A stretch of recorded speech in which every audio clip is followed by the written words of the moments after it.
Coach TC Taylor and the JSU Tigers landed 4 commitments over the weekend in one day. And the players are telling us to stand by for more commitments, all ahead of National Signing Day on February 1st. Let's talk about it, what it means, and look at some of the players that they got verbals from that are pledged to play at 1400 Lynch Street. Let's talk about it after the bumper. Stay tuned.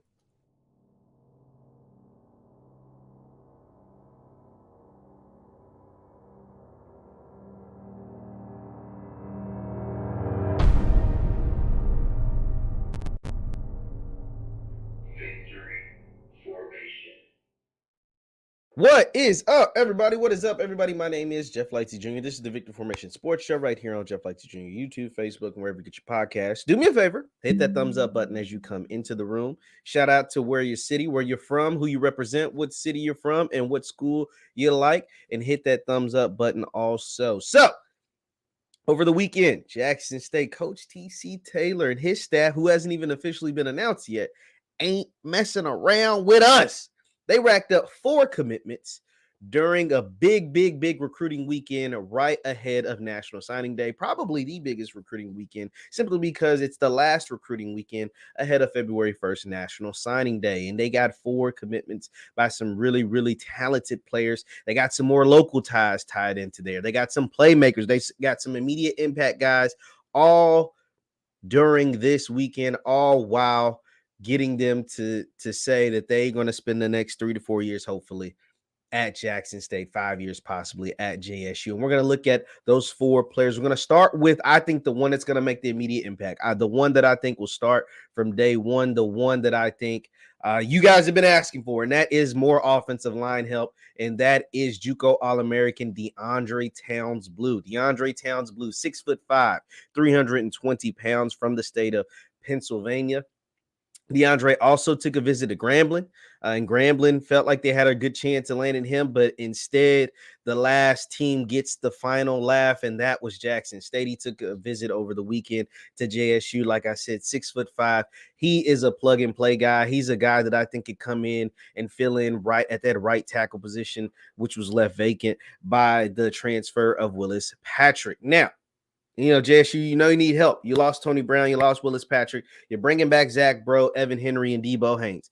So getting another guy, 6'5", 320 pounds, that can compete, even if he doesn't win the job. I think he's a guy that can come in and win the job, but that can compete and give you depth. And that's the thing about offensive line. You need depth because somebody's going to get hurt. It's just how the game is played. Because offensive line and defensive linemen are banging every play, they either need breathers during games or they're going to get hurt. It's just the inevitable, and that's why having deep players that can actually play, especially on a spot where JSU has struggled at times over the last 2 years, getting a player like him, I think he's a plug-and-play guy. I think he's a guy that can come in and make an immediate impact on that offensive line that suffered some departures, but kept most of it intact as far as starters go.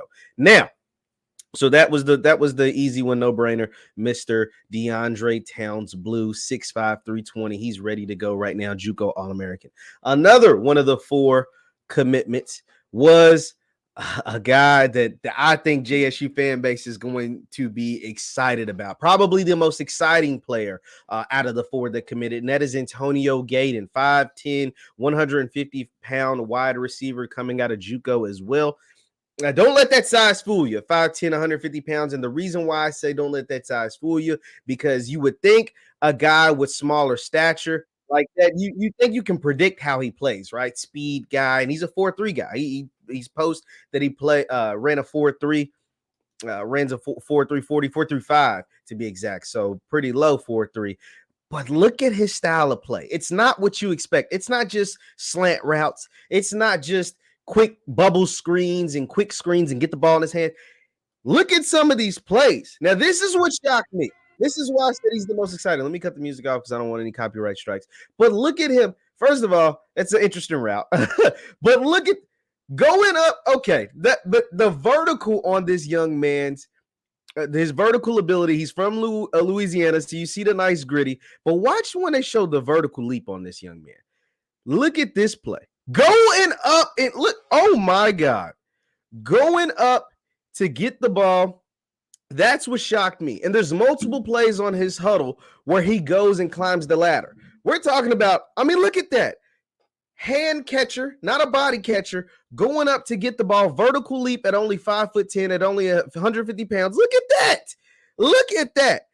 That is what you can. Now, that is what I like to bring into my receiver room. I don't know about you guys. You think you have him pegged one way, but bringing a guy who is miniature in stature, miniature in size, height, and weight, but can go up and get the ball and shows fearlessness to go across the middle to catch the ball. Yo, that is why I deem he's the most exciting player out of the four to come into this class, or to be added during this weekend, because that is impressive. That right there, you can't coach. You can't teach that. That's just heart. That's will. That's the grit. That's determination. Taking that into that already loaded wide receiver room at JSU with other players who like to go get the ball on top of people's heads, with other really talented players, Trevontae Ruckers, the Brandon Johnsons, the Malachi Weidmans, adding the Antonio Gaden to that wide receiver room with that 4.3 speed and his ability to go snag it off people's head. Really, really impressive.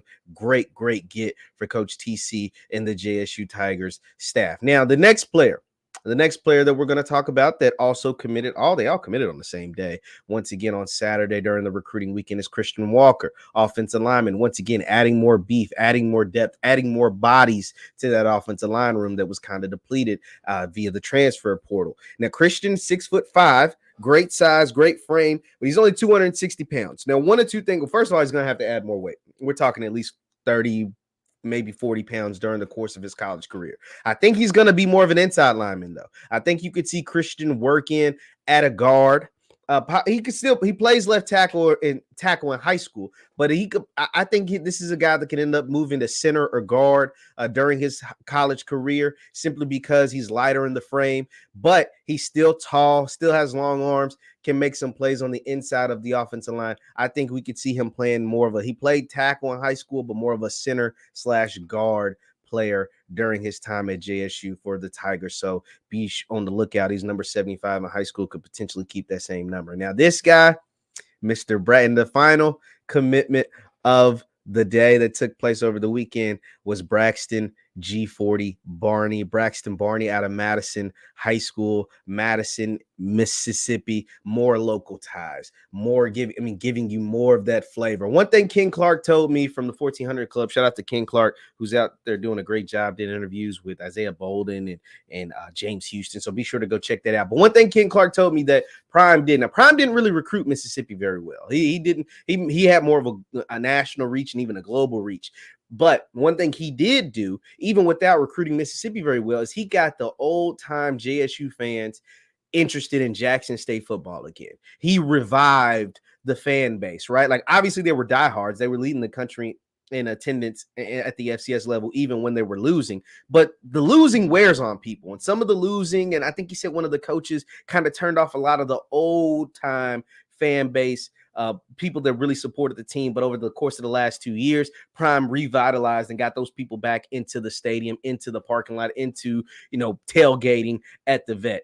And what Coach TC Taylor has done, and I pointed this out in other videos, is that with that revitalized fan base, he's still going national, recruiting all across the country, but he's focusing in on Mississippi once again.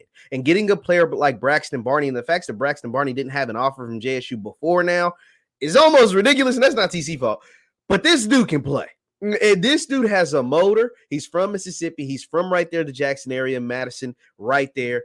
And he has he's a state champion, so he's used to winning, and he has a motor. He's a teammate of Isaiah Spencer, 4-star recruit, who's also going to be on this year's recruiting class of 23, also going to be on this year's team. But this dude is all over the field. 6'4", 6'5", 200. I think it has 223 pounds right there, 223 pounds. But look at the motor on this young man. Now, you can't coach this. He's right up here making plays in the backfield, all over, the enthusiasm, the excitement, the motor. Look at him just get after it, running through tackles, going to quarterbacks, taking them both down. He tackled the running back and the quarterback, just all over the place. At his size, his speed, his motor, his energy, this This was the most fun highlight tape to watch out of the 4 commitments, because this young man, I was like, yo, because I know TC is focusing on recruiting Mississippi, and some guys are going to get offers from the state of Mississippi so you can continue to have that continuity and have more Mississippi blood on this roster. But how this kid didn't have an offer before in this, I have no idea.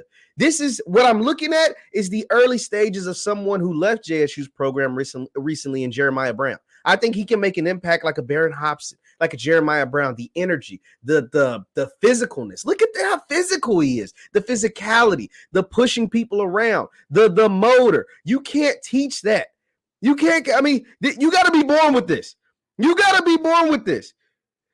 Making plays all over the field for a local team in Madison. I love everything about this. Braxton Barney is a sleeper in this 2023 class. He wasn't highly ranked, but that's okay, because the tape, you just cut on the tape, and you see why he should have had an offer from JSU.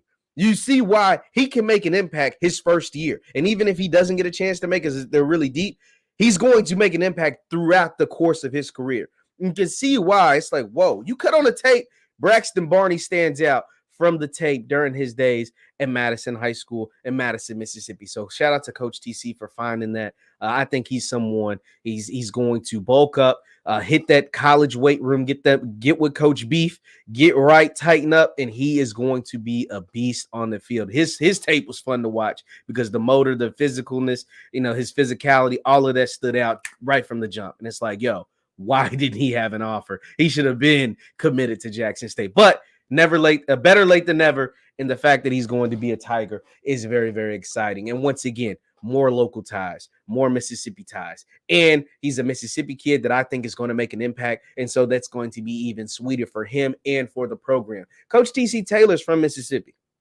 He understands if the coaches at JSU during that time didn't recruit the state, he might not have gotten his chance to play at Jackson State. And he might not have gotten his chance to set records and break records and make lifelong fans, right? And so giving these young men from the state of Mississippi, who are ballers, by the way, they ain't soup sandwiches, they're ballers, by the way, a chance to play right in their own backyard, have their grandmama and them, granddaddy and them, mama, daddy, all the friends, family, cousins, come and see them play each and every single week at the Vet with that JSU across their chest, and watching them make plays for a team that can win is so sweet. It's going to be something that they will remember for the rest of their lives, just like TC when he saw the highlights of himself playing at Jackson State when the news reporter came to campus right after he got named head coach. So love everything about it. The 4 commitments for JSU that came this weekend right ahead of National Signing Day. Signing Day is going to be a good one for the Tigers. I'm telling you, it's going to be a great day for the Tigers on National Signing Day. I can't wait to see,